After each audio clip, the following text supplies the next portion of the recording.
Did you ever wish that your favorite teacher could also be your neighbor? Are you still trying to grow your hair out to Topanga length?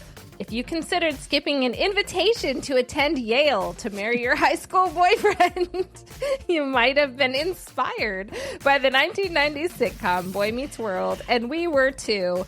Maybe. We'll see. No. Hi, I'm Katie.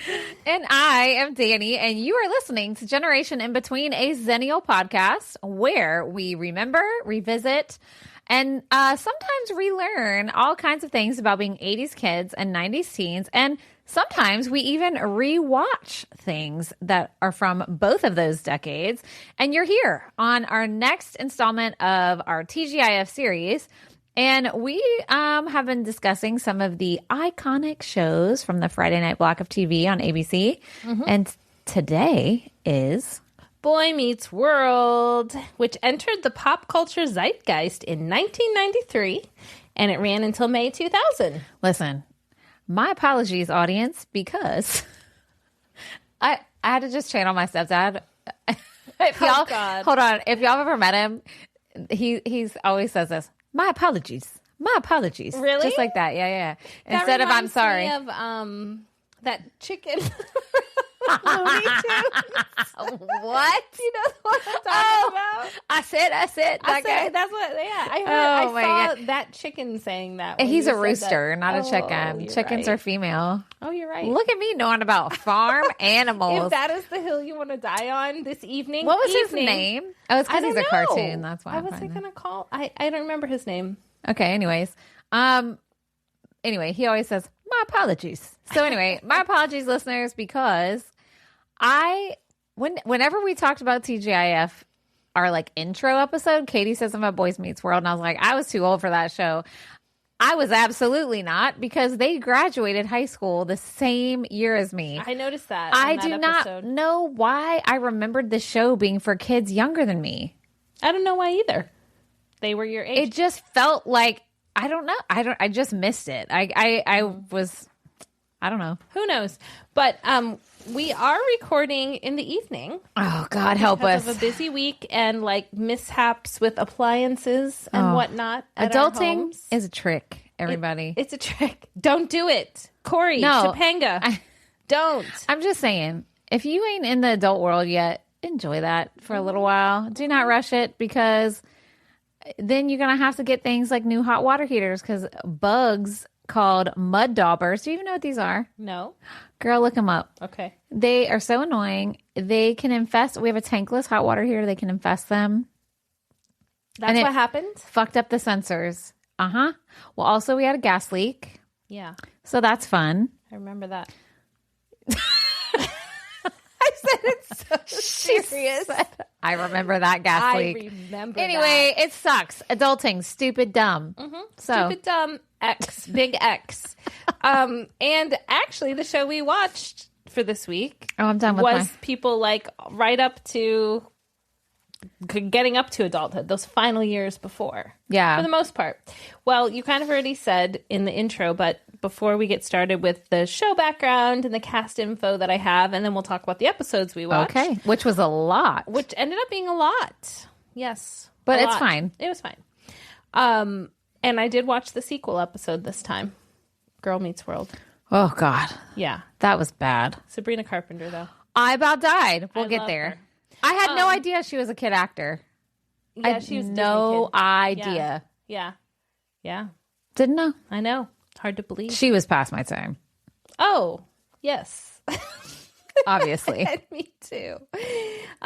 So did you like the show, Danny? Not really. Okay. I mean, some of the episodes were good. I appreciate, not good. Hold on. I think, I don't want to jump ahead, but obviously I don't remember watching this when it was on. I thought it came out like a generation after us.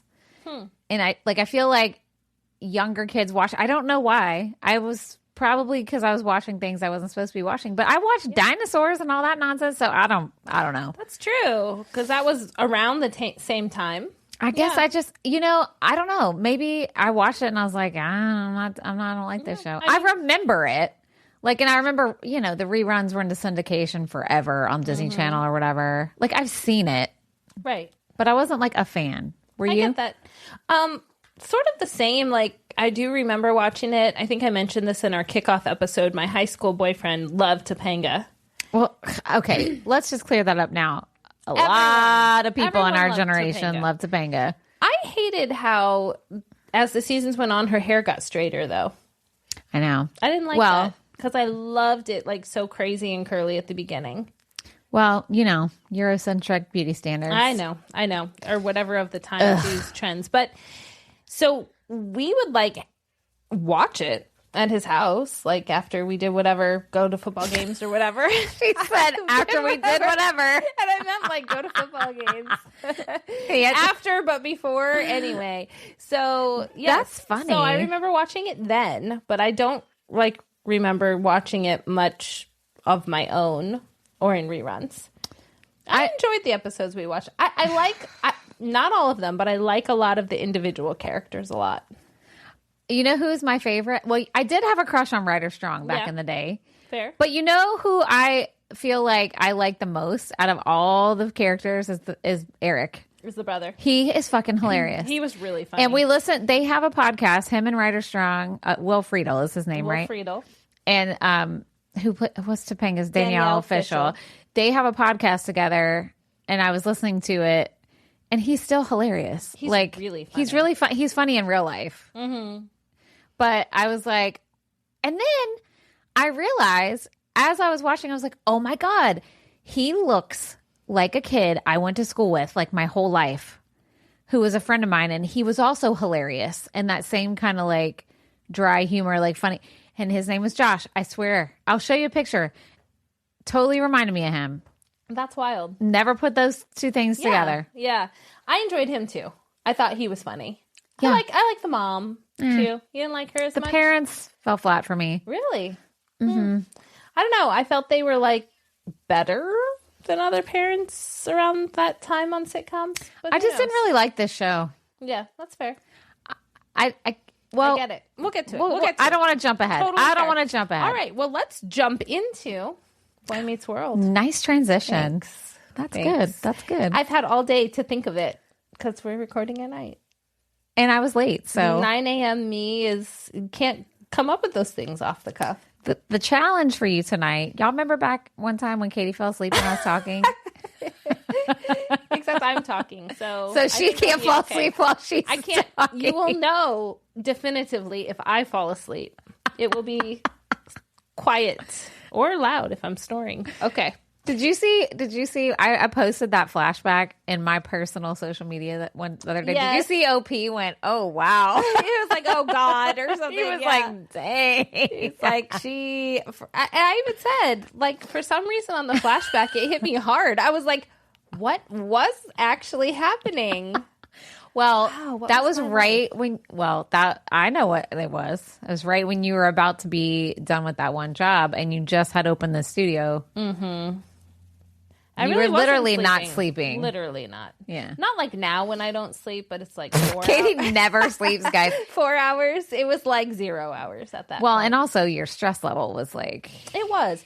So I will bad. say, like, I was thinking about that today when I was at a venue my studio is renting, waiting for something to come get fixed. I was like, this is a cool problem to have. Yeah. Like, I mean, like sitting here waiting to fix something in this cool-ass building that, like, we get to do stuff in. Like, yeah, there's a lot of challenges and things we have to figure out, but I mean, that's true of anything. Might as well be doing it here. Look at you. I know. I was just sitting there all by myself. Oh, that's what it was. It's because you're like, ah. It's like giant building alone. And what's interesting is, so our family uses the Life 360 app. Uh-huh. And so I looked on there to actually see where my husband was because he was going to see his parents, and I wondered if he was leaving in time to pick someone up from school. And sometimes rather than just asking, you just look, has he left yet? And so I look, and it says where I am at the time in that building. And then it says my son is a block away. And I was like, what? So I text him. I'm like, you look like you're near me. I'm at this address. Come by if you want. It's the place my studio's rented because he hasn't been in there yet. And he's like, are you in the same building as, and he names this other business that's in the building. And apparently he was in there getting his hair cut. So he walks over. He walks over and he's like, hello? And I was like, come in. And he like looks around and he's like, this is sick.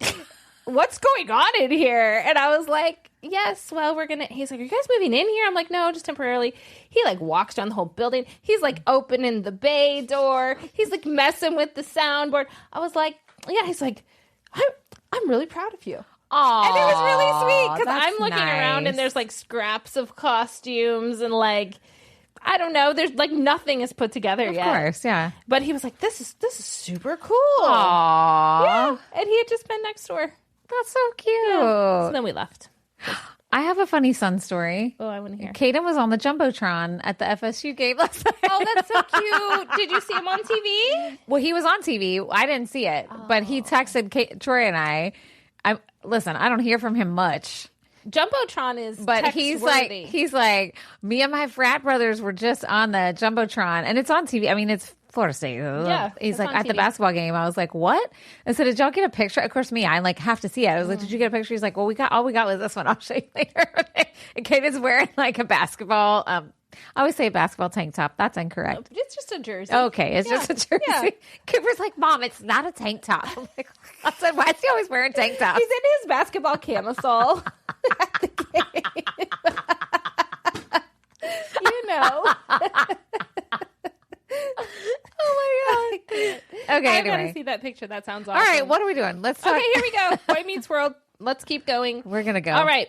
It is for those who have never seen it. All right. Those who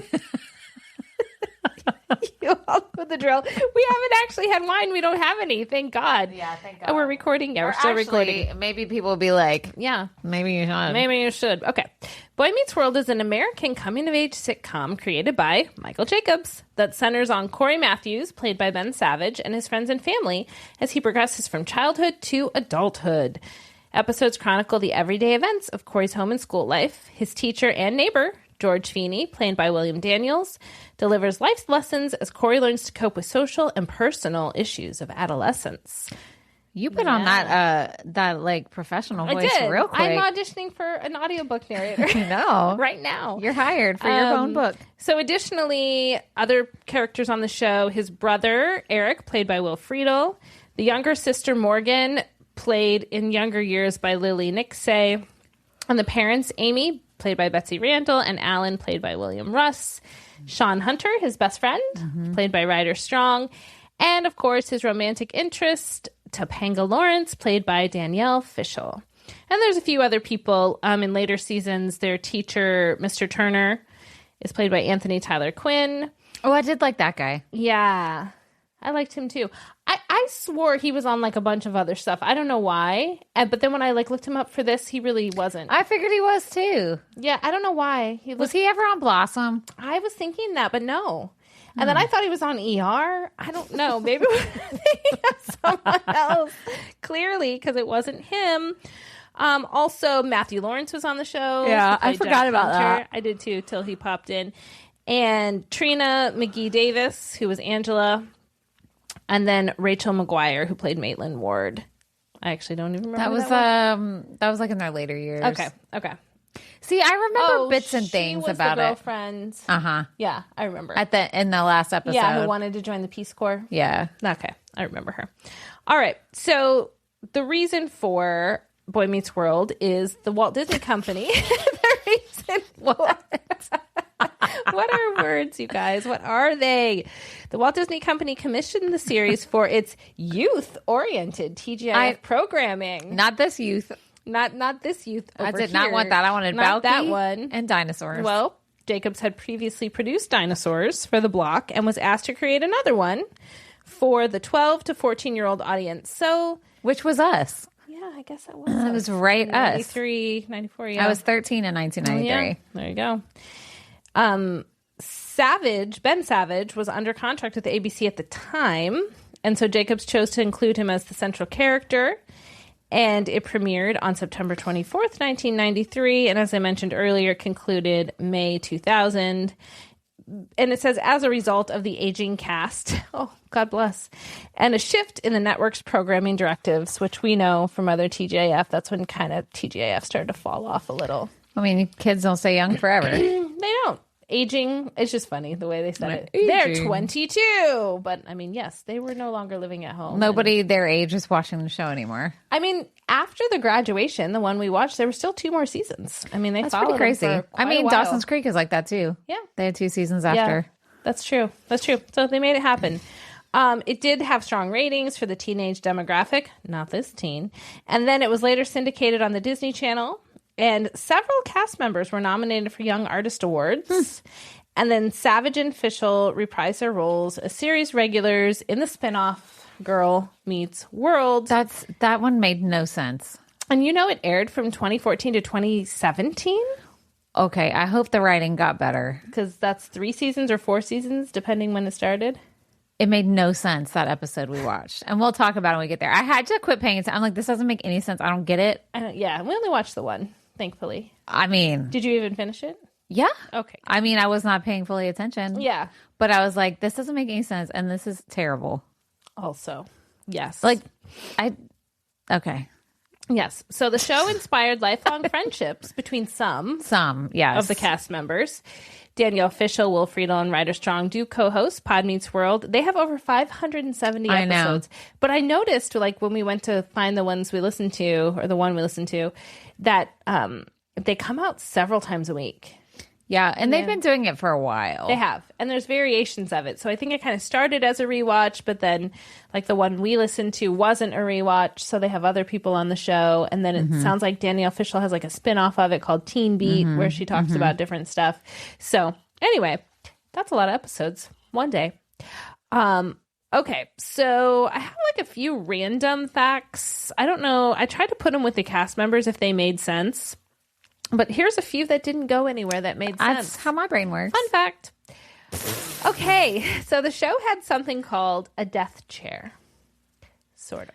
That's your first fun fact? No one actually died. Wait a minute. No one died. Katie said, here's a fun fact. There was a death chair. There was. Rejoice. Rejoice, everyone. Okay, and now explain. I'm going to tell you why.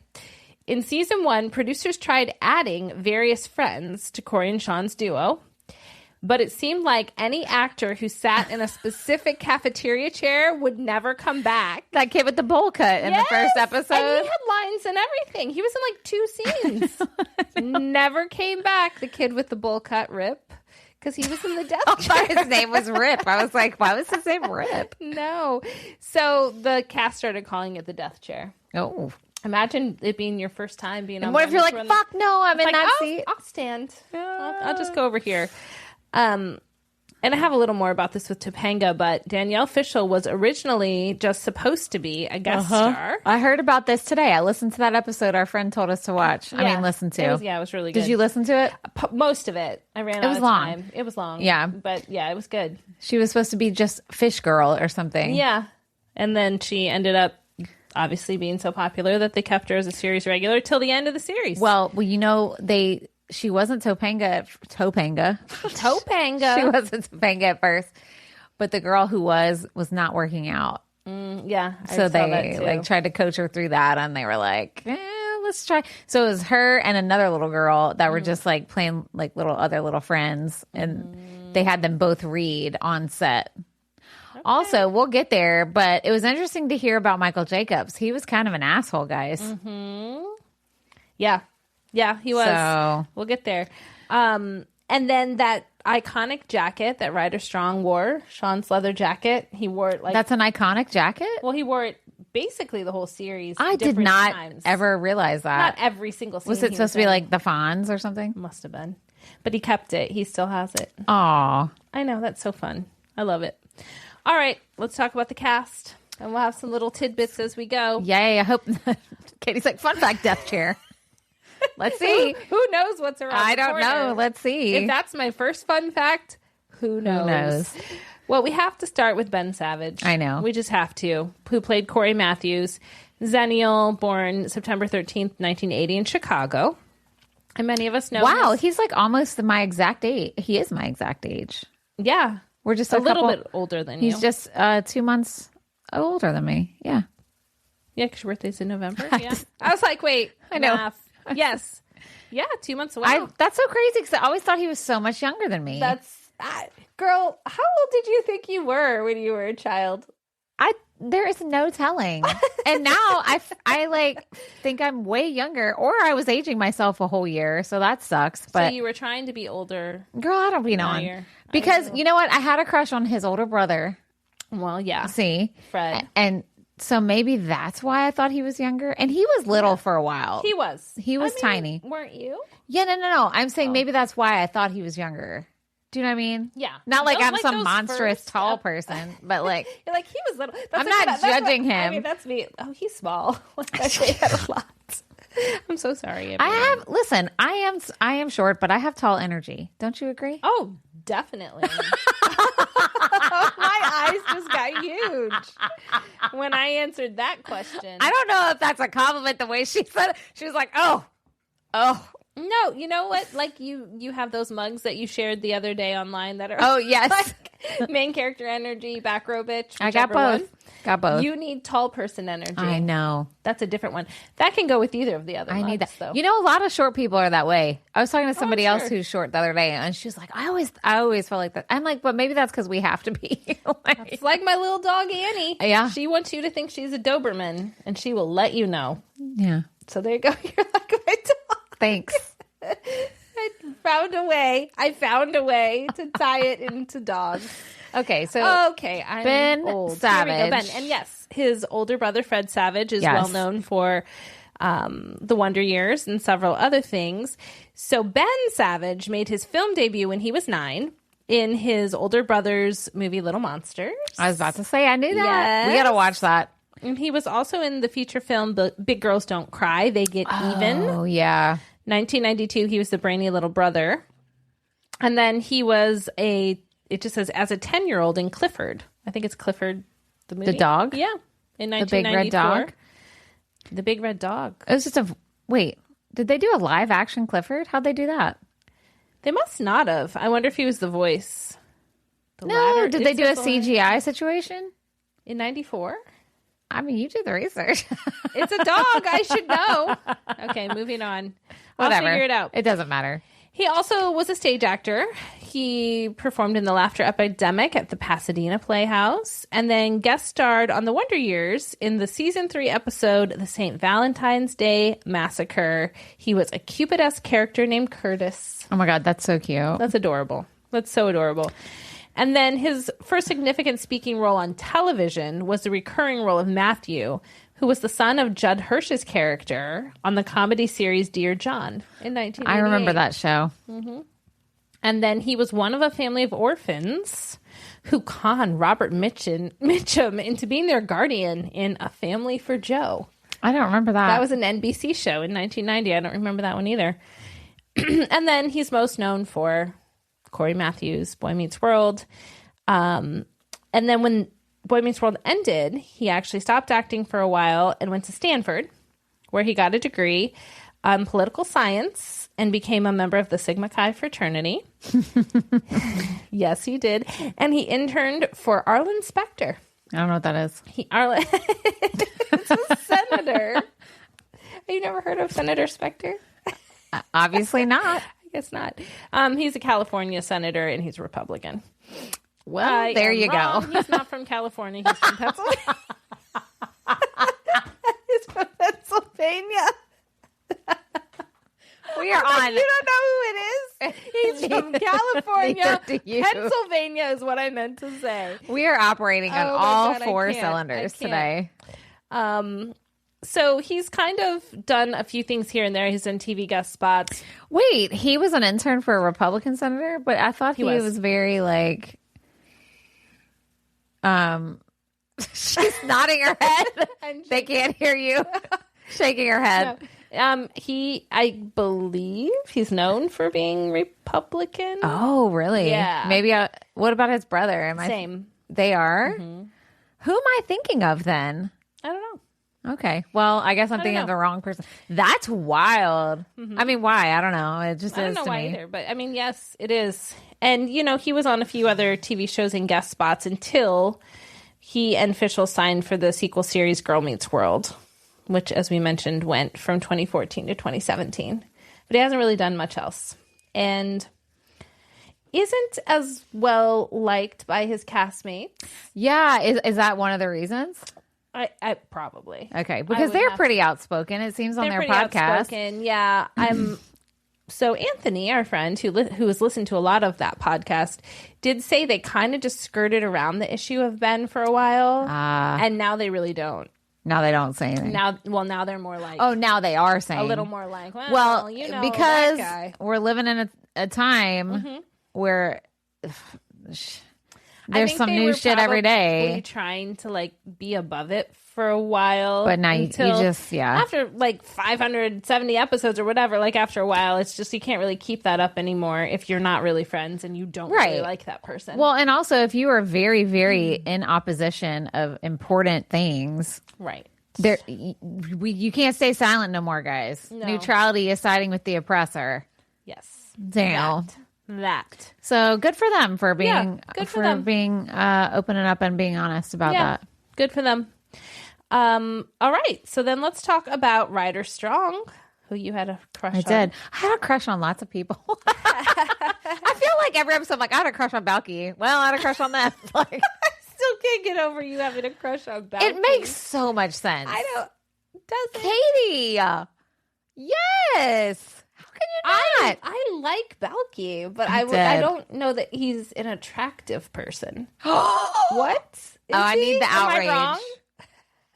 Yeah. All right. Well, you don't think so? At Katie, if you're mad about this. I mean, I don't know what he looks like nowadays, but probably the same. Well, no, sometimes we be changing. I don't look the same as I did when I was watching Perfect Strangers. Thank God. Me too. Thank God. Oh no. But also, yeah, he was funny and attractive, and he was nice. My sister-in-law, Melinda, was like, remember, I put a little clip on there that I had a crush on him, and I said he was attractive and he was funny, and I love funny people. And she said, and he was nice, and I'm like, that's true. He was very kind. Nice. He was very kind. So look, winner, winner, chicken dinner, 3 things. Yeah, I mean, okay. I just mean you're making it a very rational crush. You're here's crushes are just he's a fictional character.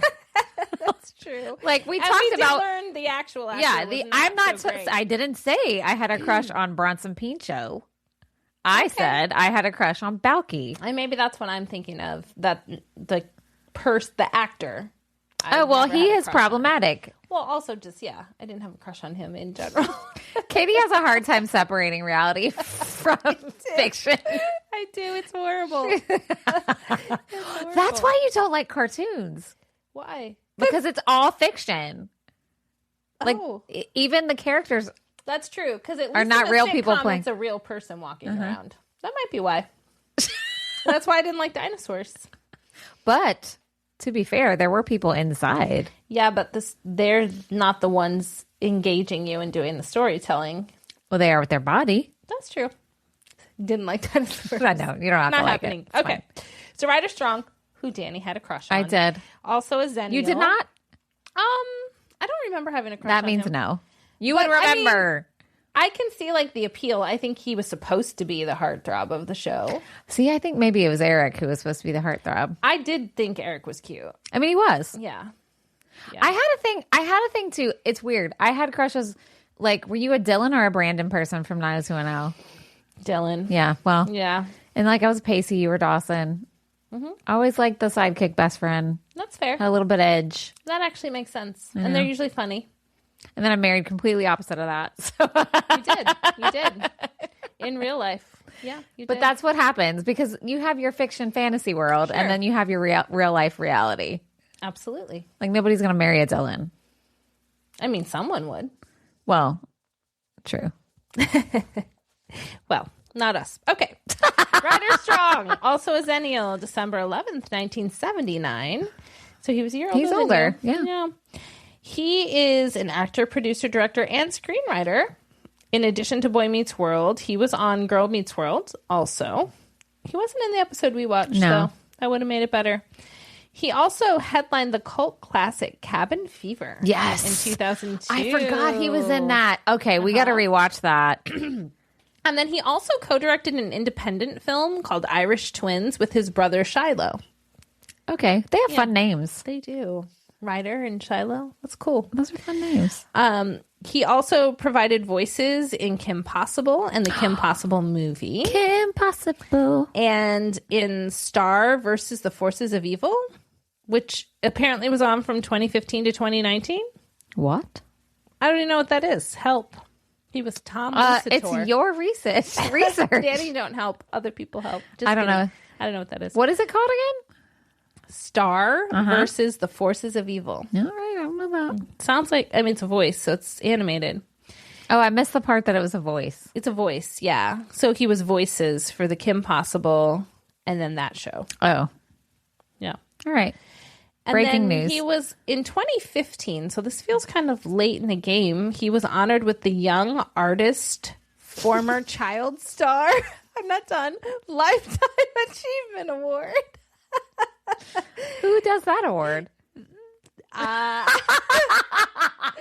don't think it's like the Emmys or anything. Emmys?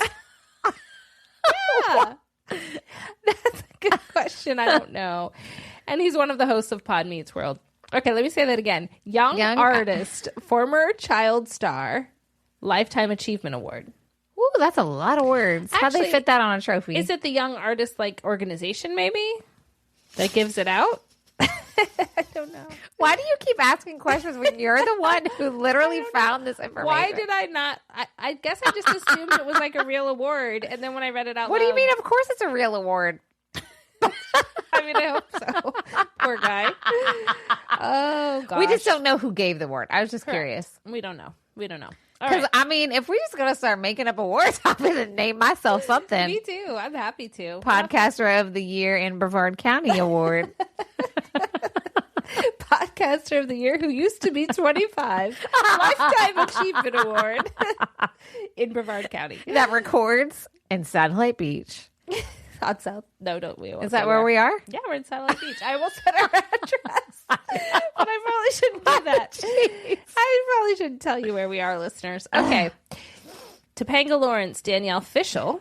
She was born May 5th, day after my birthday, but a year earlier, 1981. And she's an American actress and director. She actually started in community theater, but she made her screen debut with guest roles on Full House in 1992 and Harry and the Hendersons. Oh my God. I love that movie. Have you ever seen it? Is it a movie or It's a a show? movie. Well, they may have made a show, but it was a movie. No, I've never seen it. Oh, you would hate it so much. We have to watch it. It's so stupid. It's like this family. I remember going to see this at the theater. This family goes on vacation and they like hit a Bigfoot character and then he comes to live with them. They like take care of him and stuff. What? It's so good. Okay. I want to say the dad was John Lithgow. Is that wrong? Am I remembering that wrong? I don't know. We won't look it up right now. But Harry and the Hendersons is a Xennial. All right, we might have to watch it. Movie, and we can spot Topanga in it. We can look. For I didn't realize she was in that. She was a guest star, so she might. They must have made a TV show. How the hell did they make a TV show out of that? I don't know. I feel like they did. Okay. Well, anyway, that movie was bomber. All right. So she obviously was on Boy Meets World and then Girl Meets World. And she did receive a Young Star Award in 1998 for the role. And so her name, Topanga, came because producer Michael Jacobs was stuck in traffic on the Topanga Canyon Freeway. Oh, that's hilarious. And that's where he came up with the name. I know. So I guess if you're from that area and you heard that, that's probably what you would think of. But for everybody in the show, else, her parents were like hippies or whatever. Yeah. So yeah, she's like, I'm a vegetarian. Not that, vegetarians are so. Well, she also was like into like she said her parents auras and the different crystals and stuff. Yeah, and she brought him whatever that was when he said he had the flu. Oh yeah, some kind of interesting soup. Yeah. Well, that was in the first episode. Did they remain like that? I feel like as it went on, it didn't. She was very type A. Because then at the end, on the last episode where she tells Mr. Feeney, like, you were more of a dad to me than mine was and stuff. So I don't know. That was weird.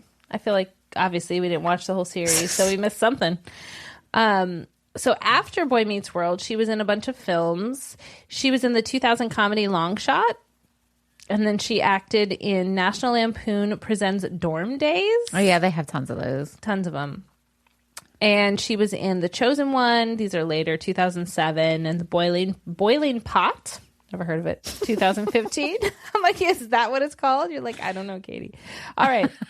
She also made her directorial debut in 2016 with episodes of Girl Meets World, which we didn't like, but that's okay. But she's since directed episodes of other series, including Raven's Home, Coop and Cammy Ask the World, Sydney to the Max, and Just Roll With It.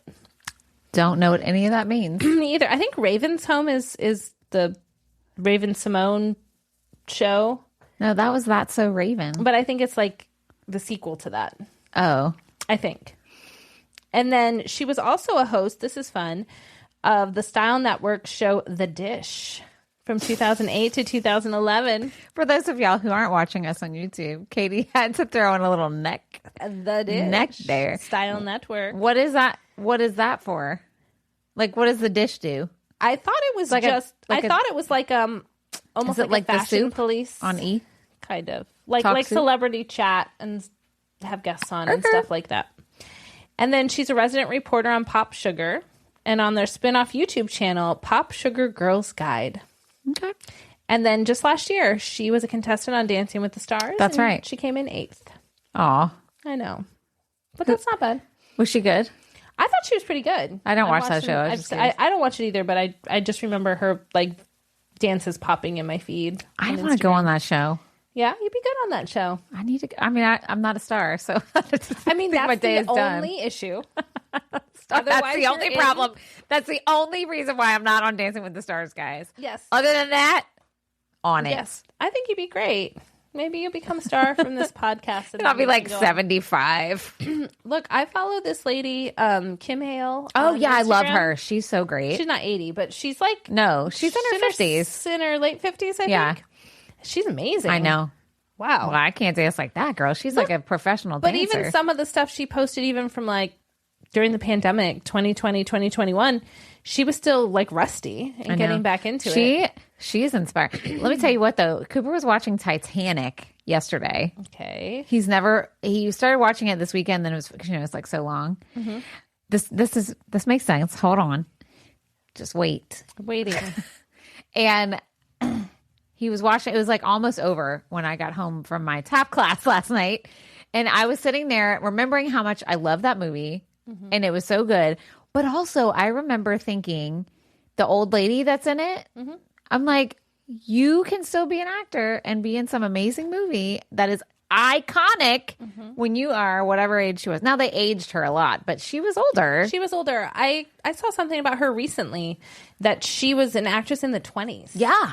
Like in like silent films and then came up through like when films were no longer silent and basically had done something every decade or whatever and had taken a break, maybe hadn't been in anything for like 20 years or something, and then got cast in that one.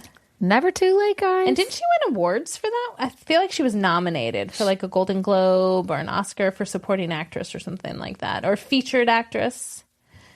I don't remember. I don't know either. But even if she wasn't, that's still pretty cool. But anyway, I was thinking about that last night when I saw her. I was like, that's right. It's true, though. It is true. It really is. You just never know, and you just keep working at it. And even if, like the way I see it, I'm just full of wisdom today after sitting in my empty building for a while alone.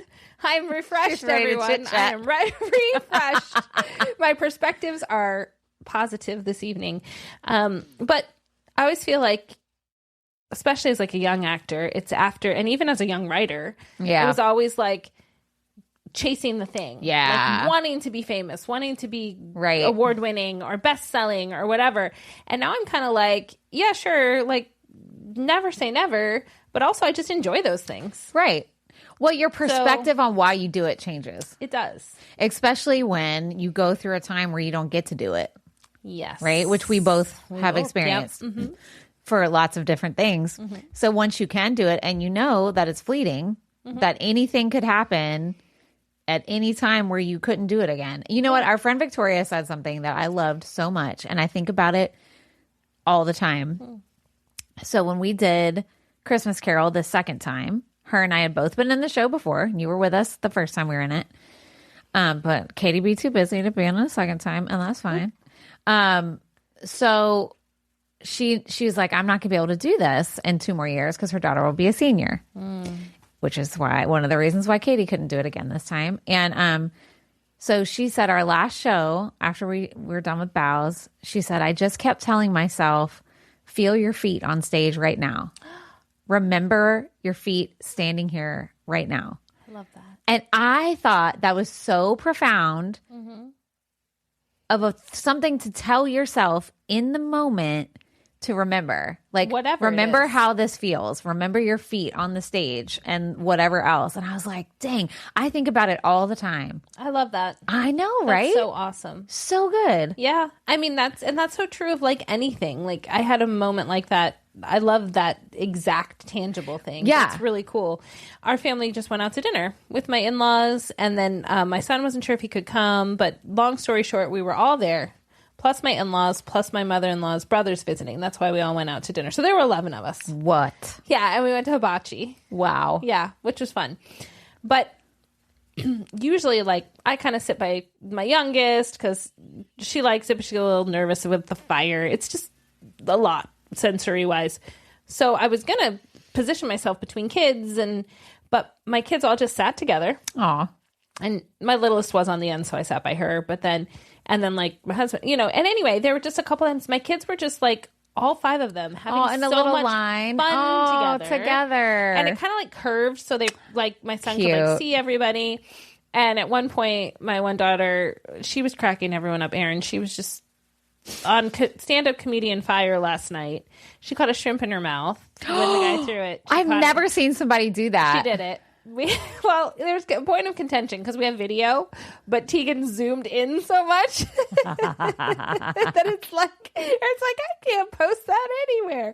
But and she jumps up and just starts dancing like around the restaurant, and everyone's just like cracking up. That is hilarious. And I had that moment where I was like, this is a moment. This is just really nice. Yeah, just remember we're all here, we're laughing, and like. We've got older people here. We've got kids who aren't at college yet, or my son who is, but still home. Like this configuration of people is maybe not going to happen a whole bunch more. Yeah. Or everyone's in a good mood and everyone feels true. good. And like everyone's happy at the same time. I mean, honestly. Yeah. And it did make me just kind of go, this is so cool. This is so enjoyable, So anyway, all that to say, I don't know how we got to that. Oh, we're just talking about her. Oh, you being on Dancing with the Stars.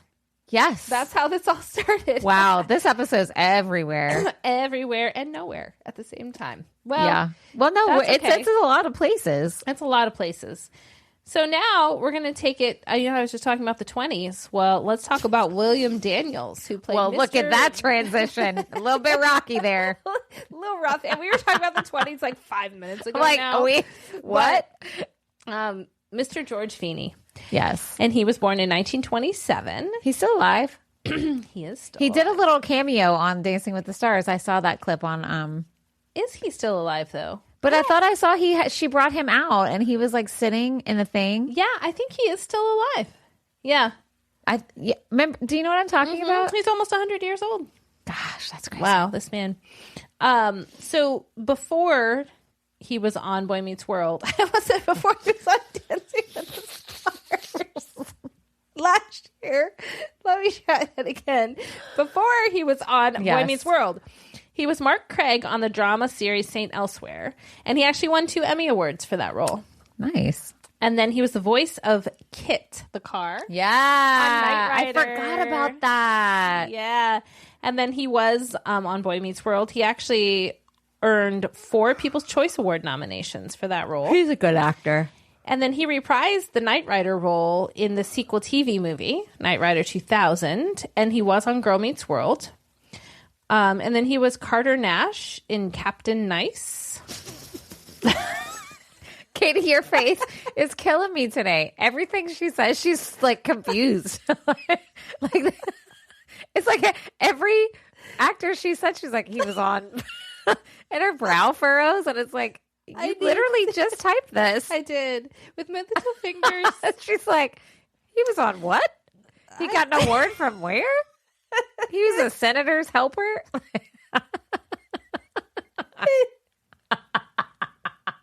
I don't think they're called that. Not a senator helper, intern. An intern. Which basically, that's what it is. That is what it is. All right. So he actually originally turned down the role of Mr. Feeney. He said it was too small.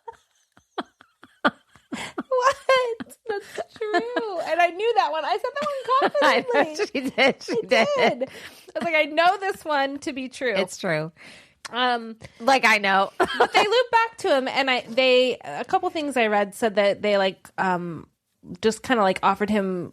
I don't know if it was contractual or just spoken. Oh, he said he said it's too small. I mean, that's valid. That's valid. I mean, if he'd done all this stuff, and he was older at the time then too, so he was at the point in his career where he could be like, I ain't got time for that. That's right. He was on film too. He was Mr. Braddock in The Graduate. He was in Two for the Road, and John Adams in the musical film 1776. John Adams. And he was president of the Screen Actors Guild from 1999 to 2001. And he actually led the union's efforts in the 2000 commercial actors strike. Oh, nice. Yeah. So you missed my Hamilton He's out joke. there. No, I knew it. Oh, but why'd John you do Adams. Oh. Wait a minute.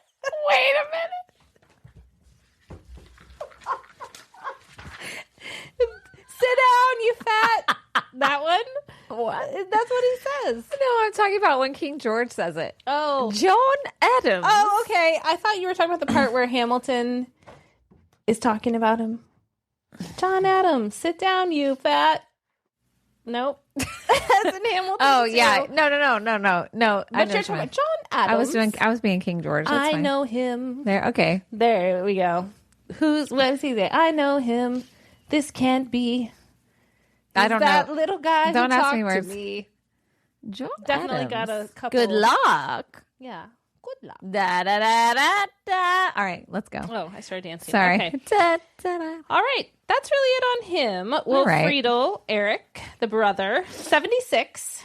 So, Troy's age. yeah, he's Troy's age. Congratulations. You're still alive. Oh my God. Jeez. I just really going all in tonight. Here we go, guys. Did you eat fruity candy? I did eat Starburst. I knew it. They're those Starburst minis. They're like gummies. Yeah, They're fruity really good. candy does weird things. They're really good. Because I went and bought a bunch of nerds. Did you you didn't buy no chocolate candy? No. The nerds aren't here. Oh, I was like, she went and bought herself candy. No. I went and bought a bunch of nerds and took them to the venue. Oh. And I left a note saying it's for the hot nerds because it's the show we're doing. Oh, okay. And It's the like an building inside was joke. super hot last night. Oh, got you. So I put like hot nerds. Here's a gift. Oh, that's Hopefully. funny. Also, the AC's working now. And so while I was getting all the nerds, I got myself some Starburst gummies. Okay. But this was at like 10 o'clock this morning. Oh, well. But I ate them now. I bought them. Oh, at 10. Yeah. okay, Katie. Well, Let's keep going. okay. I understand All what you're right. throwing down. Okay. So, yes, he was Eric Matthews in animation. So maybe this is why you like him too.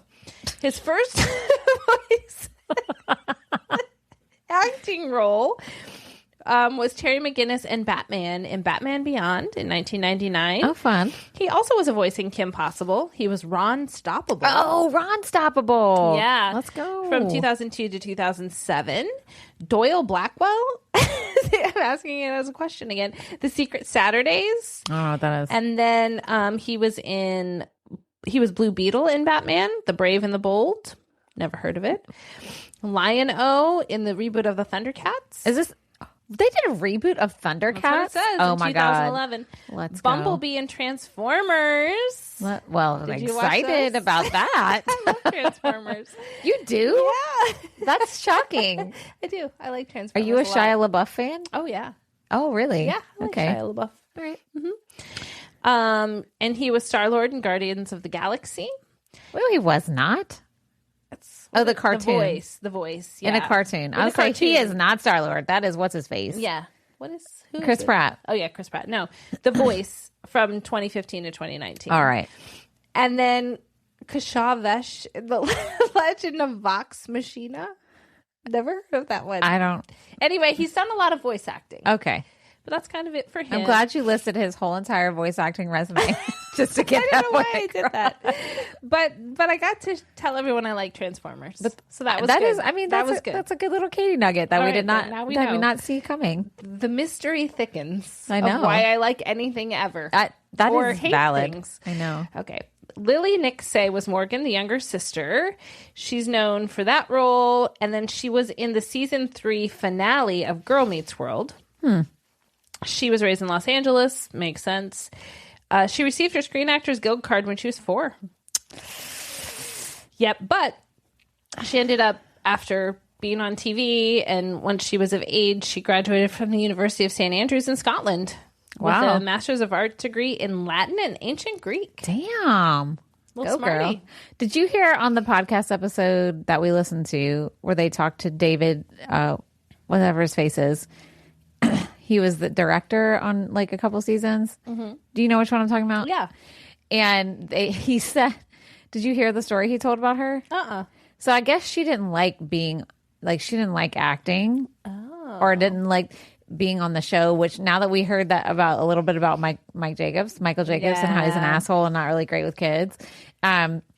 He said he came out to tell the audience one time when they were filming, oh, we just got news that we're renewed for another season. And she started crying and she said, no, I don't want to do this anymore. Oh, God bless. And she's like 6. See, this is why I have such weird your feelings. sign. I know. I just, oh. Yeah. And some 6-year-olds love it. Yeah. Yeah, but man. Okay, well, I don't have a lot of info on them, but I did want to mention Betsy Randall, who played Amy. She was born in 1955. She was also on 7 episodes of Home Improvement, and then she guest starred on a few other things. She looks familiar. I thought that too, and I was like, do I just know her from this or something else? And then Alan, played by William Russ, born in 1950. He was Alan Matthews on the show, obviously. And then he was on the television series Wise Guy. But then he was also a soap opera star. He was on Another World and The Young and the Restless. That's right. He looks like a soap opera star. 2 soaps that my grandma watched. Yeah. And then he was in The Right Stuff in 1983. He was? Who was he in that? I don't know. I didn't write it down. Troy I like loves that movie. Yeah, that's a good movie. Pastime in 1990 and American History X in 1998. Yeah, so pretty good. And then I just wrote down Anthony Tyler Quinn for Jonathan Turner, the teacher. And then she has nothing after that. There's nothing. He was on the show, and that was it. Period. Like, I think it did say he was like married and has a kid, but So how many seasons was that little girl the sister? And then there was another one that came there was in. another one. So I think she was the first 3 seasons. Okay. Yeah. Yeah. And then obviously I guess she came back for Girl Meets World for some reason. All right. So there wasn't a whole lot of drama around the cast members specifically. A little bit with Ben Savage, not as much as his brother. But I did look up some other pieces of drama surrounding everything. So the first one is Michael Jacobs, which we did hear about in the podcast episode we listened to, but I looked up a little more on it. So in that episode we listened to, the 2022 episode of Pod Meets World, Danielle Fishel revealed an uncomfortable experience with Jacobs that first day being on set. She was only 12. Yeah. Right. So she basically said he was very condescending to her and spoke down to her and basically said, I have so many notes to give you that I'm going to give everyone else their notes first or they'll be here all night. Which, I don't know. I could hear in my head, like, director saying that, but she is, like, She's 12. and that's a power play. Yeah. That is definitely a power play. And they say that in the episode. Yeah, they do. And then when he finally did talk to her with her mom, her mom was there. Of course. He was like, you have to get this right tomorrow or you won't be here. She had 1 day. Yeah. I just can't imagine the show without her. I feel like Well, she was the only girl. She's the only girl. Well, that was on there the whole time besides the mom. Besides the mom, yeah. She, like, I don't think it would have been on as many seasons without her. And without the her and Cory storyline. Yeah. I really don't. I think they would have run out of stuff. But maybe not. But yeah. And then what else did I say about that? I kind of wrote all that out. So Ryder Strong then has called Jacobs a Wizard of Oz type character. That he was kind of behind the scenes, pulling the strings. And a quote he said is, the way Michael is, he would maintain an omniscience about the show and how everything was planted. So micromanager, but also not like friendly with everyone, just kind of pulling all the strings. Which to me, if you have a primarily youth cast, it's not the best personality to have in that situation. No. So then Maitland Ward, who played Rachel McGuire on the show's last 2 seasons, explained in a 2022 interview with Yahoo Entertainment that she felt her character was constantly sexualized, but she was expected to be modest in real life. Ugh. If I was on the show, this is a quote from her, if I was on the show like Boy Meets World, I could be sexy. I could wear a sheet with little feathers on it and nude pictures that I had for my boyfriend. That's fine. If I ever wore anything like that or did anything suggestive like that in real life, Disney and producers in Hollywood would have come down on me, especially the producer Michael Jacobs, who's very adamant about me being chaste and a good girl. So now he's up in their business. I don't like that. I don't like that at all. By the way, you keep talking to the side of your microphone. Oh no, why am I doing that? I was like, this is what you're doing. You're talking over here. And then you're coming back.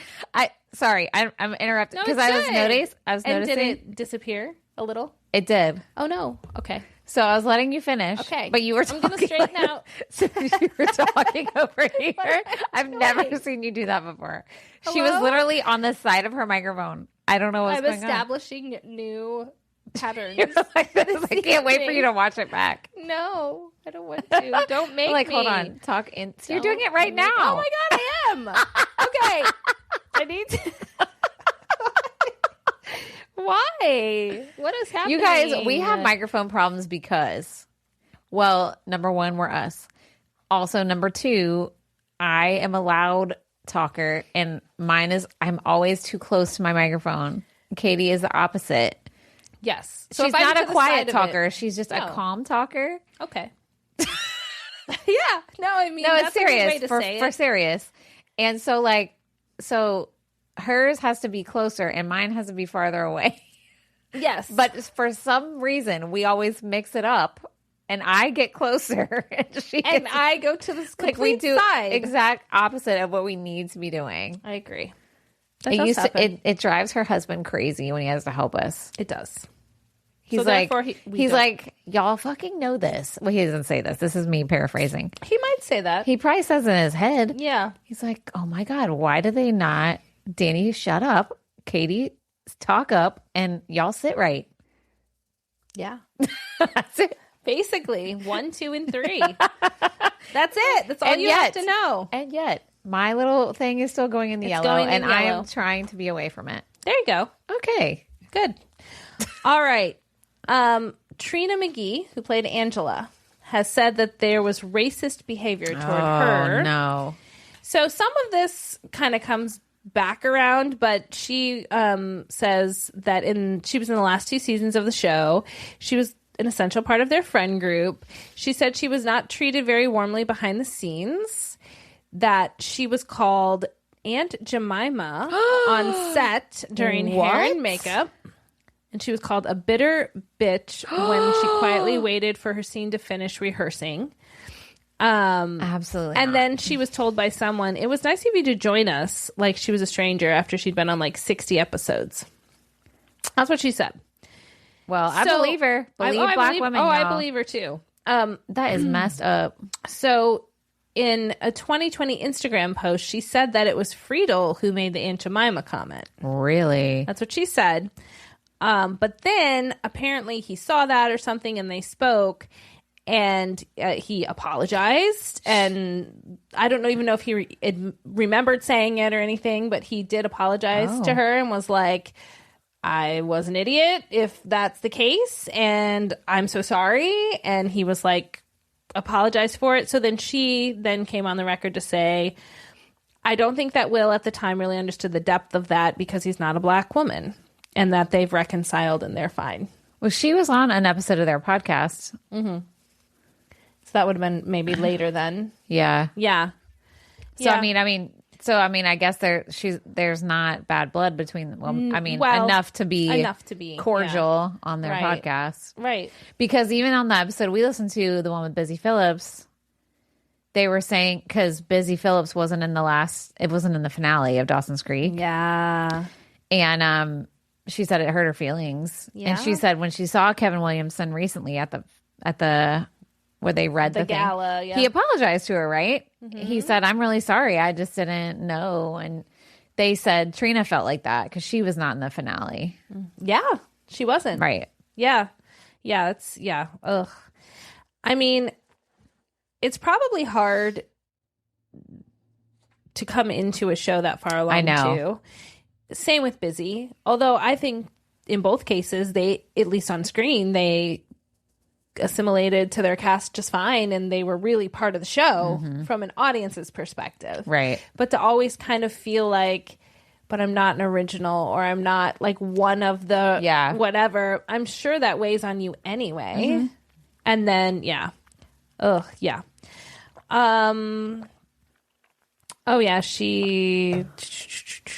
Okay, that's basically all the same things. Also, I'm going to say, like, the fact that Will Friedle apologized does not make it, like, excusable. Not at all. No, but I do think it says something to his character to realize his younger self may have said something that his older self regrets. Yeah. And he didn't just try to excuse it away and say like, well, I was young and stupid. No, he said, I'm sorry, that was wrong. Yeah. And that's all you should say. Right. Your intentions don't really matter if the impact, the intentions don't really matter if the impact is bad. Right. So whether you knew or not, it still was hurtful and racist. Absolutely. So I think that's good that he was, because not everybody does that. A lot of people in the public eye would be like, well, oh well, like, I didn't know. Right. Yeah. I didn't mean it. Oh well, like, but I was young. Who cares? Yeah. Right. That was a long time ago. He owned up to it. And I think that's important. Like, and also, she didn't have to give him forgiveness either. No. Like, just because somebody apologizes doesn't mean that has to be accepted. I agree with that. Because that doesn't erase the hurt that you caused. Right. You can think about it for something way less severe than a racist comment. Like, if you said something that hurt my feelings, you could say sorry, but my feelings would probably still be hurt. Right. You know? Yeah. Like, we've all been there. You don't owe But that's a very little example, but you know what I mean. You don't owe people forgiveness for stuff, no right. matter how much time has passed, if your feelings were hurt or are hurt or whatever. So it's still good on him. It was still his responsibility to own up to that. Right. No matter what her response to that was. Right. You don't do it for the forgiveness. Exactly. You do it because it's the right thing to do.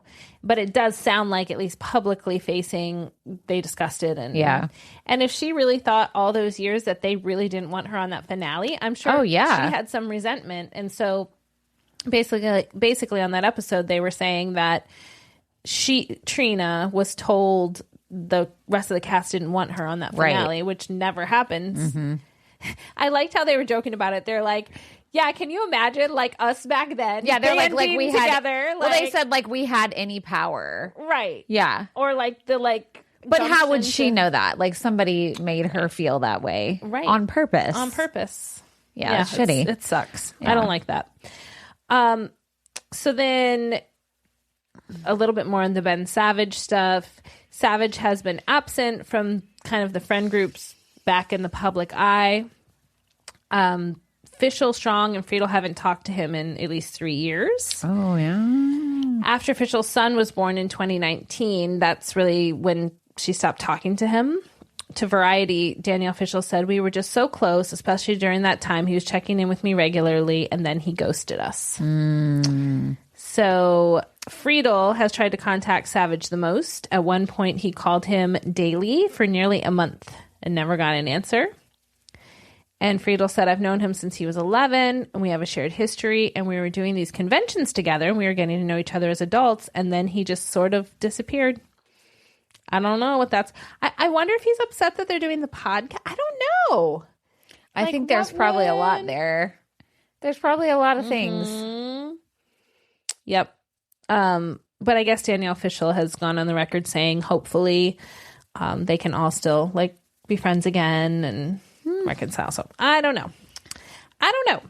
That is all I have on that part. So do you want to talk about the episodes? Cool, let's do it. Oh boy. Okay. All right, hold on. So I watched most of these. I was texting Katie because Disney Plus had them labeled wonky. They did. For some of them. And I'm texting her on it was Saturday night, I think. Yeah. Cause I was like, I'm gonna get some of these knocked out on the weekend when I had some time. And I was like, let me drink some wine and watch Boy Meets World. That was my Saturday night, everybody. Cooper was watching the newest Frankenstein because Troy and I had already seen it. Yeah. And Cooper was like, I want to watch it. And we're like, all right. So he was watching it. Troy was doing something else. I don't know. And so I was watching this. I was like, with wine. I had to. Yep. That was a good choice because. Yeah. Hold on. Yeah. All right. So season 1, episode 1's the pilot. And man, these kids are young.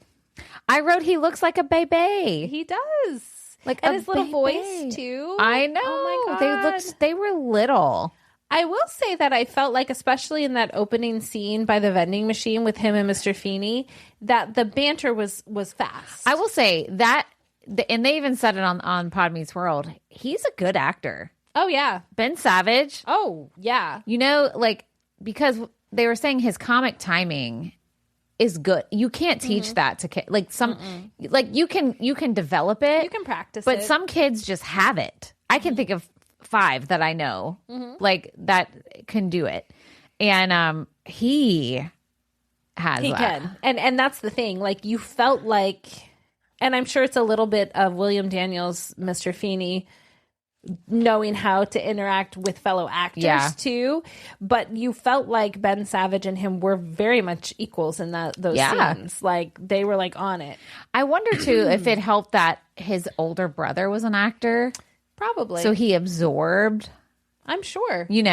But even then, But even still, look, I was around medical and science people my whole life. I didn't absorb none of that shit. See? I absorbed none. I hate it all. Get out of here. I mean, not really get out of here. I just don't want to do it. We love medical science. But literally medical, and science. Literally my mom was a nurse. My dad was a scientist. My sister's a nurse practitioner. And I want nothing to do with any of that. And you're a podcaster here. And I'm a podcaster. Let's go. But literally, so I guess maybe it helped because he was already good at it. Mm-hmm. So maybe if I did math and science. Yeah, probably. I'm sure that helped. I'm sure. I mean, doesn't your dad do construction? You ain't be doing construction. No, but people are actually surprised at the stuff I sort of sometimes will just know how to do. That's true. There was a guy who delivered a bunch of pallets to our, literally empty pallets to our thing today because he's donating them for some set stuff we need. And I was just pulling him off his pickup truck. He's like, "Oh, thanks."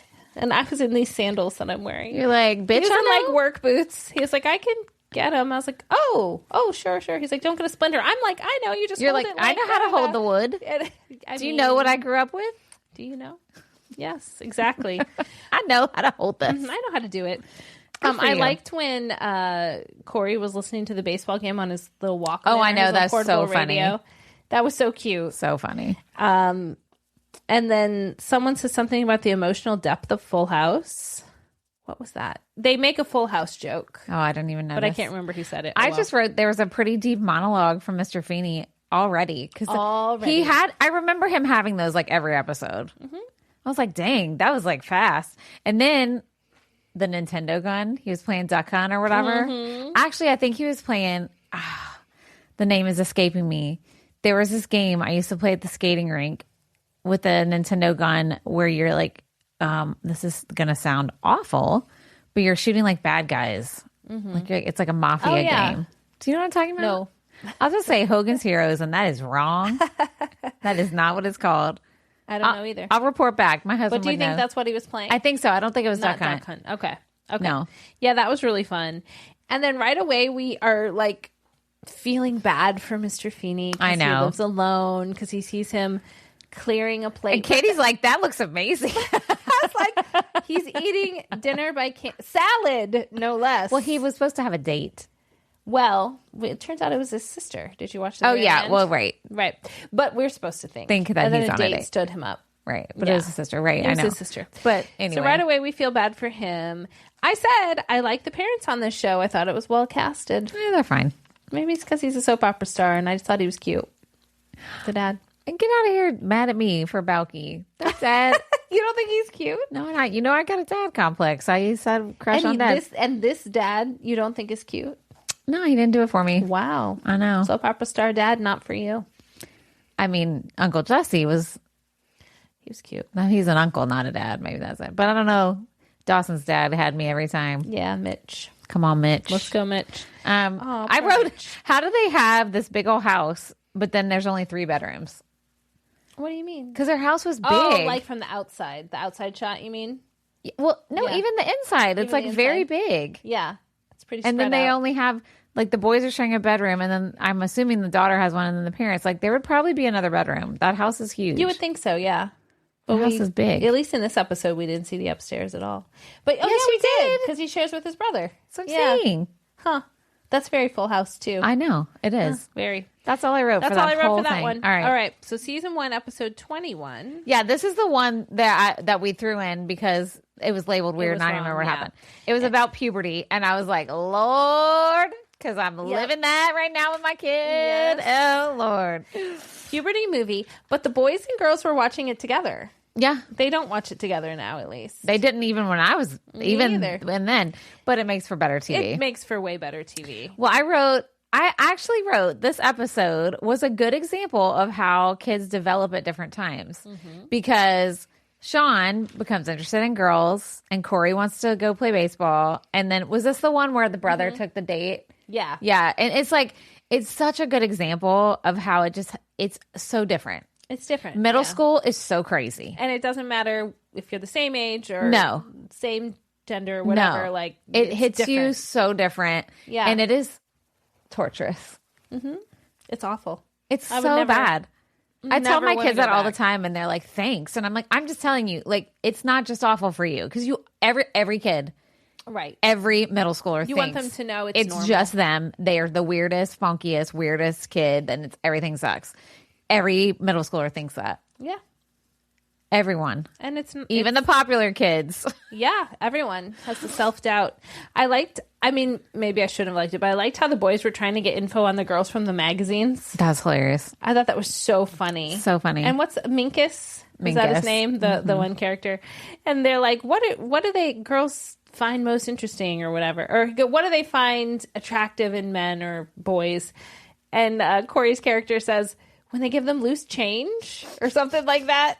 And he's like, that's number 11, actually. No, number 1 is shared interests or whatever. I just thought it was cute that they were reading that. Okay, something that was not cute. I don't remember anything that was being said, but I wrote, the dad be saying all kinds of asshole chauvinist things. What is this? What did he say?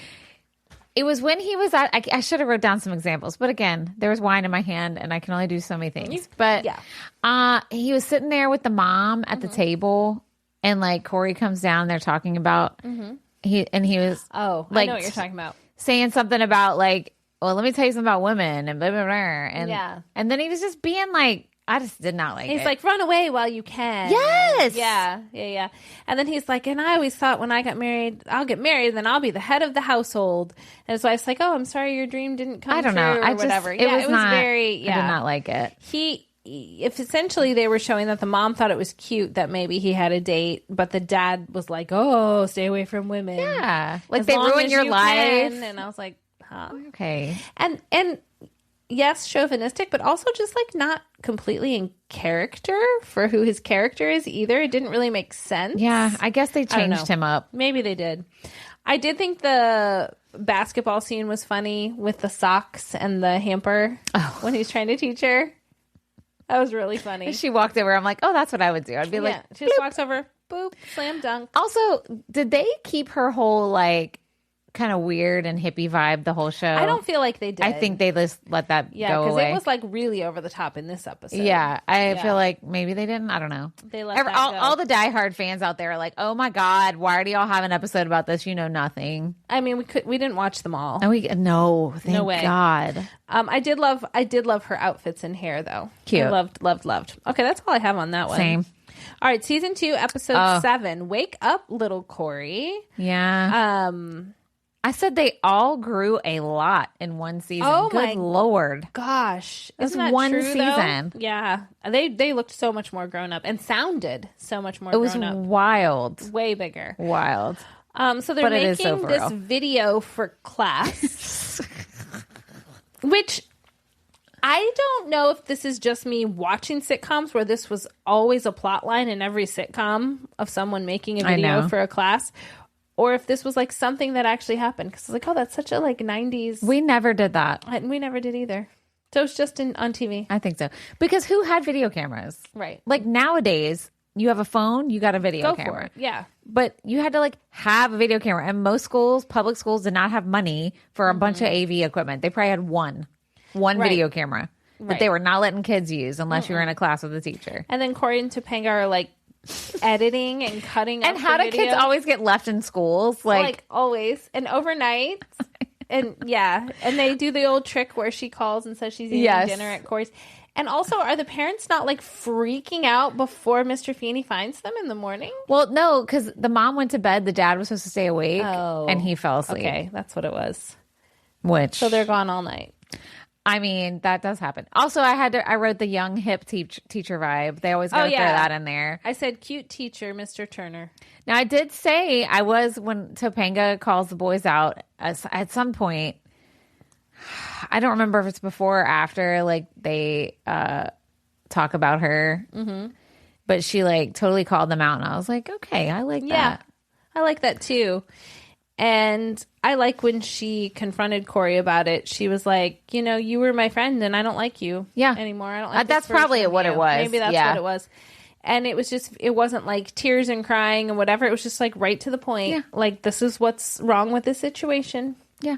And also I thought it was like they showed this. First of all, also, I'm jumping ahead. That guy whose name is Harley, he's like 35. I know. Hello? Yeah. What I know. Are we doing in middle school? He's so grown up. See, time's not out. I can go be on middle school on TV. There you go. Listen, that guy was so old. And I just realized the title of the episode was this, and the whole episode itself was not the title. Wrong title.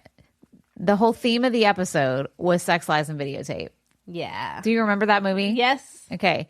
Where they're like talking and video. That's exactly what they were doing. Yeah. I was like, oh, it took me till the end till I realized that. Got it. I did put the fashion in this episode is on fire. So good. It was so 90s. So good. So 90s.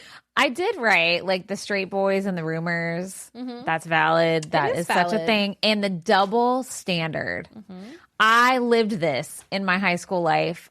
I lived this.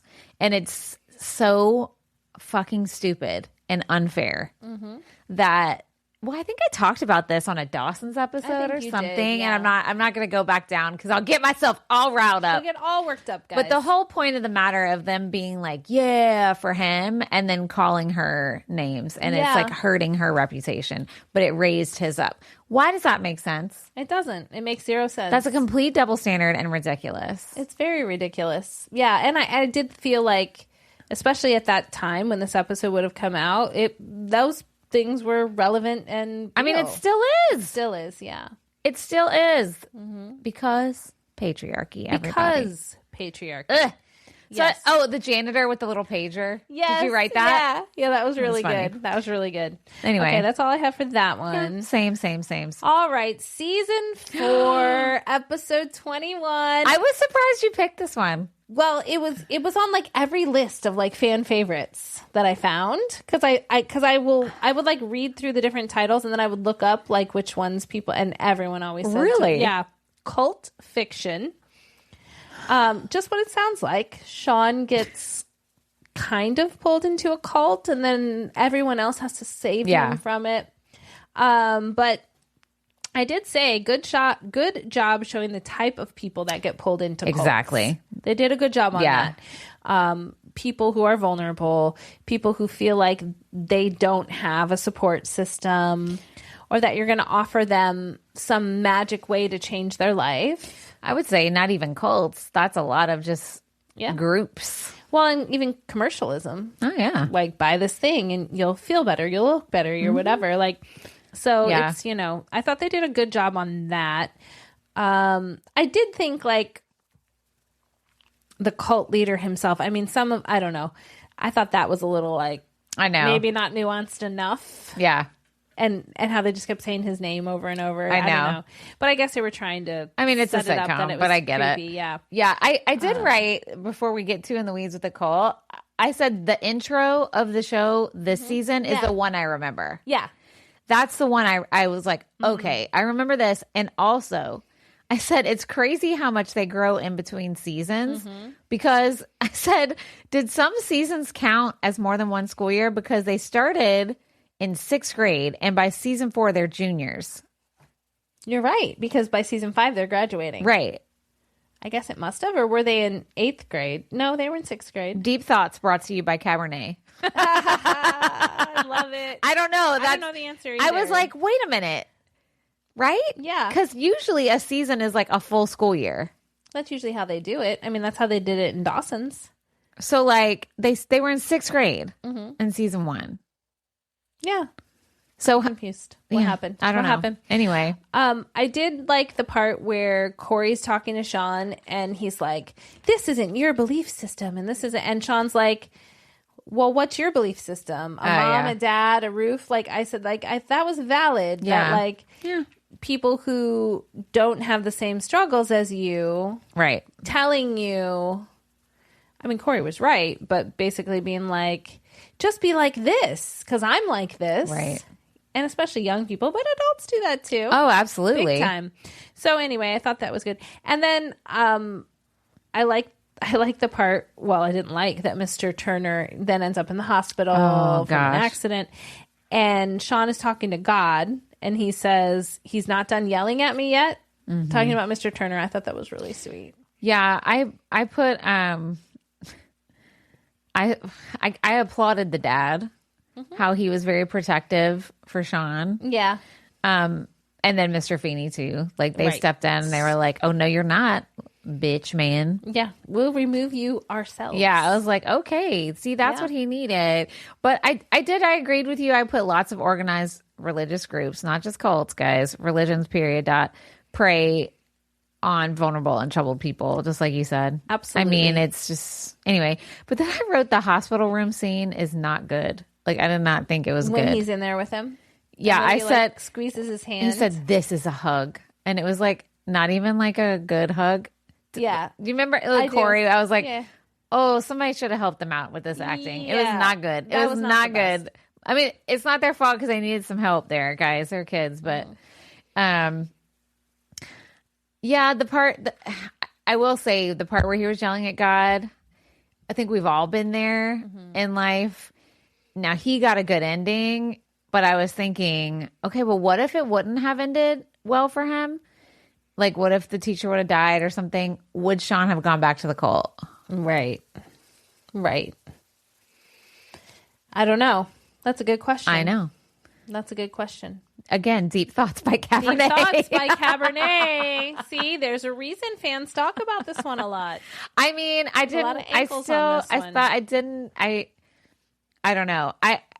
Yeah. All right. Did you have anything else on that one?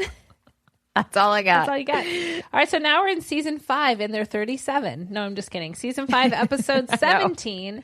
And then there was Shawn. So this is a fun Halloween. Oh, episode. Was it? Oh, it wasn't. Oh, I loved it. Okay. I loved it. I loved it. Can I just, okay, by this time, I think I had refilled my wine glass because the notes get funnier. Oh, God. I said, the first thing I wrote was, what is this Friends style intro? What was that about? It was a Friends. It was like Friends. And then I wrote, The acting on the show just is not that good. And I said, wait, it gets worse. Oh, no. I said, I even wrote this. Also, like, why am I writing also? You're talking to yourself also, comma. Ben Savage be a mouth breather. What? I noticed this episode, he be standing around like this. Are you serious? That's... Because I noticed this because I am a mouth breather. So I have to consciously close my mouth all the time because my nasal passages are very little. So he must have little nasal passages. I'm serious. So this episode was so bad. It was so that bad. You noticed that Okay. Ben Savage is a mouth breather. I'm not done. I'm going to read you all my notes and then you can talk because I just was on a tangent. Go. The writing on this show is also not that good. Like so much in every episode does not line up or it jumps around and Eric is the only good actor. Of course you would say that. Of course you would say that. You love Eric. Oh my God. I was so perturbed. I was so excited that it was going to be a Halloween episode. Yeah. And then I was like, oh my God, this is so bad. And nothing fucking made sense. It was not, and nothing made sense. It didn't make sense. Thank you. I'll give you that. I did love how Jennifer Love Hewitt was on. Oh, well, that was another thing. Oh. Did they write her in just for Eric to shove his tongue down her mouth immediately? Because that is what happened. Yeah. Maybe. Well, that's gross. That they Do you would think be. they were dating? Do you think that was like an Easter egg? Well, he didn't get to decide. I think the writers were like, oh, she's hot. She's in a horror movie. Let's put her in. And then, I don't know. I did love the joke she made about Neve Campbell. Oh, yeah, that was funny. They're like, who's that hot girl from Party of Five? Well, it's Jennifer Love Hewitt. But she's Right. like, oh, you mean Neve Yeah. Campbell? Because they were both on the show. Mhm, they both were. Well, also, my last thing I wrote, and then you can tell me all your thoughts because you like this episode. I just wrote, what was this? So, listeners, if you rewatch any of them, you might want to watch this one just for that rave What review. was this? It was just so bad. It was so bad. It was literally so bad. Well, we're spoiled because the Dawson's ones that we've seen are pretty good. The Halloween That's ones. not why this was bad. That's not it. Okay, tell me your notes. Fair enough. Katie liked it. I said the opening sequence is fun. That's the friend style All right. sequence. Love a Halloween episode. Matthew Lawrence. That's it. That's it. He's there.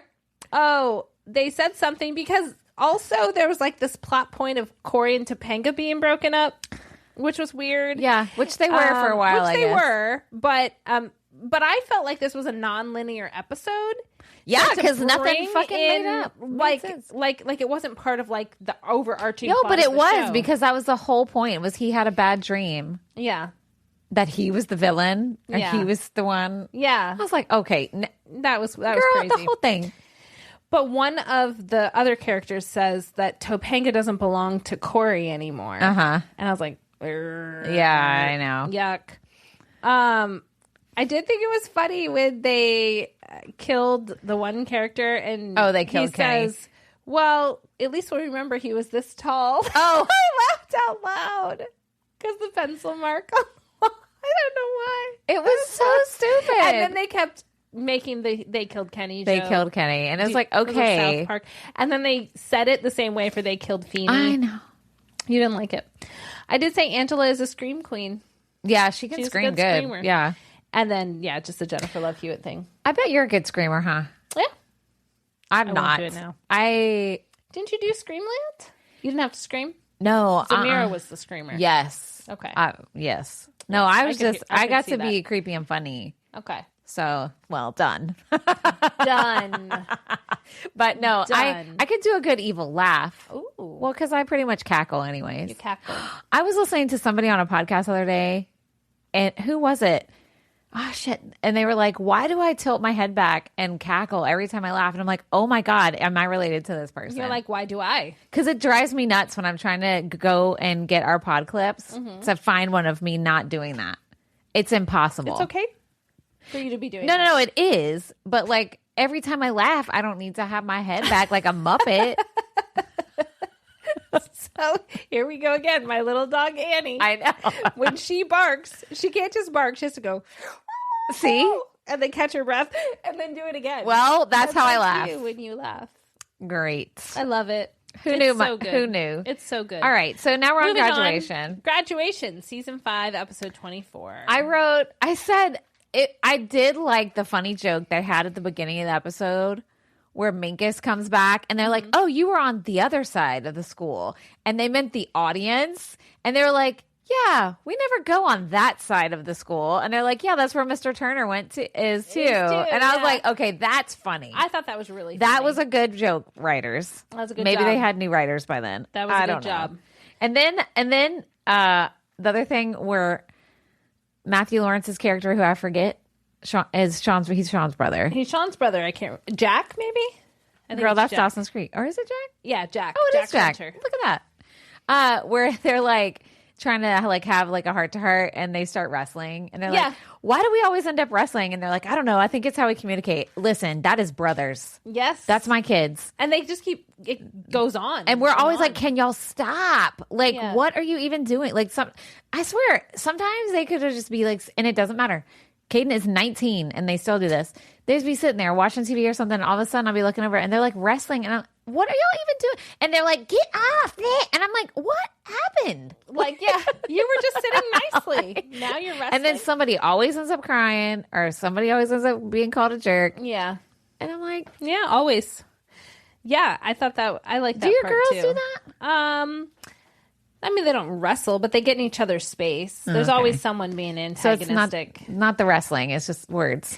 Right. And then it's like, and then someone gets overly offended by it, and then they're in each other's space, taking each other's things, stuff like that. Tell you what, I wouldn't want to wrestle with London because she's a lacrosse player and they know how to hold it down. London is strong as Yeah, hell. I know. That's what I'm saying. Oh my God. She's really strong.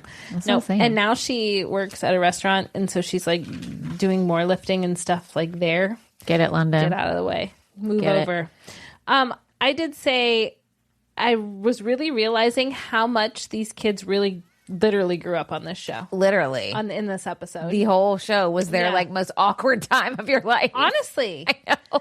And then it kept going into more awkward times. I know. So when they're talking about Topanga going to Yale, Cory says, "I got you some information from the internet." I know. From the internet. From the internet, and like hands it to her. But literally, we still do that. This is the information I got from the internet. And we still do that. It was just funny the way he said it. I know, you're loved right. it. And he probably still does it. And then I said, class of 98, wasn't that Danny's year? Yeah, okay. Literally, we already talked about this, but I said, I'm showing Katie, I actually wrote this down. Okay. They are class of 98, which was my class. I said underline. And I said, why did I think I was too old for this show? I don't understand this. It's that tall people energy. It's so bizarre. And then my last thing for this episode, I wrote, again, the writing for this show, ... I actually said, it's so this bad. Graduation episode is chaos. It doesn't, nothing makes sense. And it's just not good writing. And then Topanga's going to give a speech, but then Shawn gives a speech. Yeah. And then all he says is, "Good job, those of you that did a good job." And then Eric is sitting. Done better. Yeah, I should have done better. What? And then Eric is sitting there. And then he sings a song. What's happening? And his parents leave. Anyway, this has gone off the deep end for me. All right. So then that brings us to the series finale. Season 7, episode 23, A Brave New World, part 2. And I just said this was a little bit of whiplash, so much back and forth. Yeah, it was too much. It was too many flashes. And so I had questions because obviously we didn't watch the whole thing. Right. So I answered my own questions as I was watching it. I was like, wait, so they did get married? Because, like, they flash back, but then I'm like, well, did it happen? Yeah. So I Googled it. Yes, they did. The beginning of season 7, they did get married. Okay. Then I wrote, wait a minute. Who is this little kid? He's a brother? Yes. The mom had a baby the end of season 6. I had the same thought because I don't know. But then Topanga's carrying him. So I was like, is he Topanga's brother? Is he Cory's brother? Yeah, I didn't know, but yes. So that is his brother. Okay. And then I just wrote, oh my God, this episode is too emotional. It was a lot. It was a lot. And it was like flashbacks of every character with every combination. Yeah. it was like the mom and Mr. Feeney, but then the mom and the dad, but then the dad and Cory, but then Mr. Feeney and Topanga, but then Eric and Cory, and like, I don't know. It was just like a lot. The editing for this episode must have taken forever. And I get it. Like, most finales do have some flashback stuff. But this was like every second. Been done better in like a montage of everything together like they did on Perfect Strangers. Yeah, I like that. That was really good because it was linear too. It was like earliest to up to date and it was all the highlights. Yes. But this was like too much. Highlight of everything and then it goes back to the conversation. Now we're in real time. Yeah. But now we're going to go back again for this next character. Yeah. It was wonkadoo. Yeah. I didn't love it. Sorry, go ahead. And then they leave for New York. Yeah.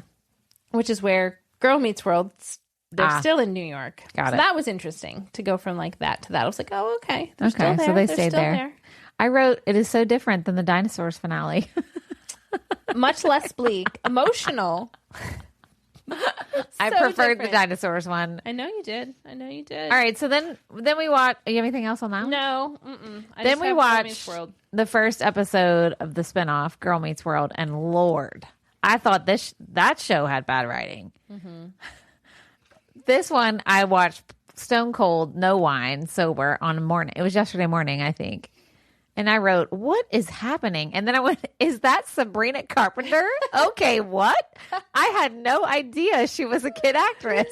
Yeah. I missed that memo. And I like her music. I just had I had no clue. There's like all this like lore, I guess, or tea surrounding like her and Olivia Rodrigo and like other like Disney kids Didn't even that know. Era. I did not realize. And friendships and boyfriends and all kinds of things. Did not realize she was part of that. She's such a good actress. She is. Like when you see her now, she looks exactly the same. I know. Like the second you see her, you're like, okay.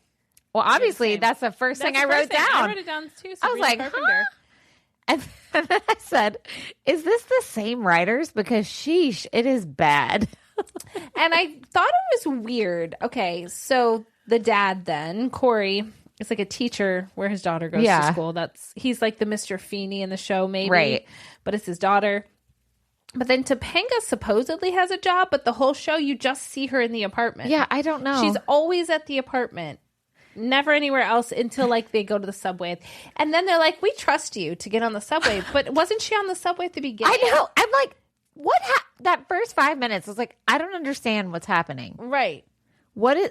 And then I thought they were sisters, maybe, but they're not. Bad. And I just wrote, I could not pay attention to this nonsense. Yeah, it was a lot. It was a lot. And I mean, I guess for people who, it's kind of like with Fuller House, people who loved the original, you just love seeing the characters and imagining like, oh, they are still in New York and they did have a kid. Oh, and they had another kid and, you know. But yeah, girl, it's done a lot. I didn't feel like Ben Savage was very enjoyable to watch in the sequel. No, like I still like Daniel Fishel. I thought the kids were okay. The plot line was a bit much, but I just wasn't enjoying him.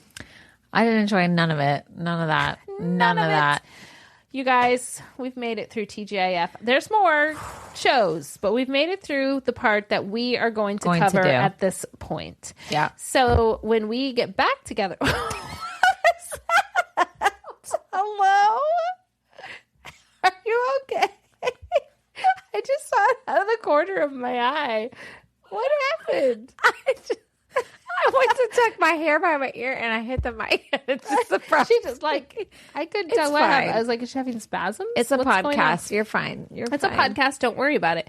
But yeah, so next time we get together, we're just going to recap everything we did watch and talk about some more feelings if we haven't got them. Oh, wait, we got to give this a star rating. Okay. Let's go. You go first. Oh, gosh. Because you always have some... I'd probably do 3.5. Okay, mine's going to be a 2. Okay. You know what I just thought about? What? Oh, my God. So I had this idea that we should start messaging celebrities listening to our podcast. What if these celebrities actually start listening and then they hear us like rake their show over the coals and say how much we fucking hated it? Well, maybe we won't write to those celebrities. Although usually I like one and you don't, or you like one and I don't. Yeah, so but this one's kind of... I'm going to give it a 2, guys. Yeah, I didn't mind it for nostalgia purposes, but yeah, it wasn't my favorite watch of all of these. And boy, we'll talk about this on our wrap-up episode too, but boy, did a lot of these sitcoms follow a formula. Oh, God. One way or another. Literally. Yeah, literally. But anyway, well, thanks for sticking with us, guys. Wow, this one's really long. This is so long. It's because we were so off track. We were really off track. But if you're still here, God, thank you. We love you. Thanks for listening. Please leave us a good review. Oh gosh, wherever you're please. listening. And we'll see you next time on Generation in Between. Bye.